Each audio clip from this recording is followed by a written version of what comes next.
Let's turn this thing on. I know it's dark around me because it's in the middle of the night. That's my local time. It is time for a quick and brief overview without too many spoilers about the final chapter from the light side perspective. I know I should play through the dark side. I don't know, but I can sense which parts of this chapter are going to be different. Where do we have choices, fake ones or meaningful ones? It was a true pleasure for me to play through the chapter together with all of you guys. I think it was an entertaining one, a little bit too predictable in the end.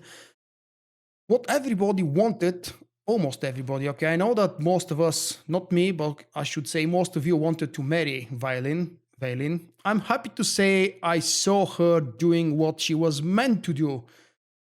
Spoiler alert, sit on the damn eternal throne.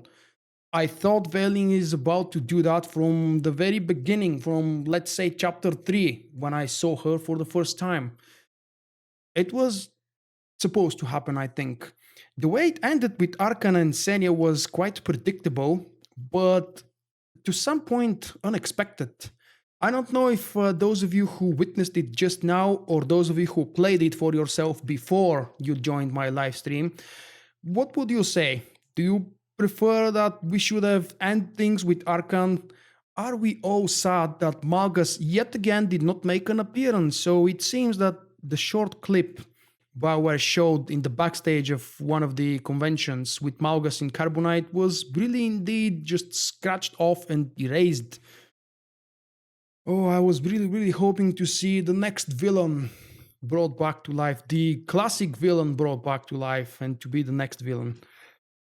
I'm happy to be facing Valen again because this character has never been fully developed. I think she has a lot more potential, and I wasn't in the cantina for Star Wars Celebration, but I know that the actress who's voicing over Valen was a guest there, and if they're inviting her, this, to me at least, this meant that there is something more to be expected.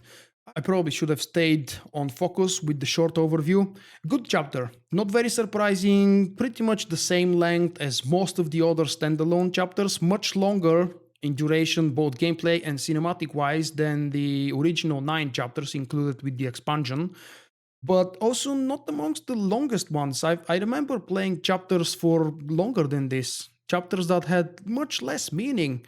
I must say I'm a little bit disappointed with the final fight. Nobody ever anywhere reminded me of the lightsaber. I knew that I should have picked it up, but I intentionally did not. I'm speaking of the lightsaber that I've created in chapter 12. Everybody made a weapon there, if you remember.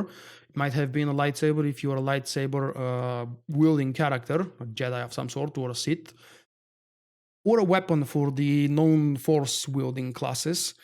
I'm really sad that they did not make a huge impact and they didn't bring too much attention to that weapon. I was expecting that before the chapter begins, BioWare is going to tell me, hey, you forgot something, go pick up your weapon. Or even better, they would just insert your weapon in your hands or in your inventory by default when you start the chapter, or at least when the moment to use it comes. I intentionally didn't pick it up because I was curious to see what's going to happen if that was the case. I know the reward. Yes, thank you. Relic of the Eternal Combatant. It is a 224 item rating with 203 endurance and 77 power. Equipping it, healing an ally or performing a damaging attack on enemy both have 30% chance to grant 413 power and critical rating for 6 seconds. This effect can only occur once every 20 seconds.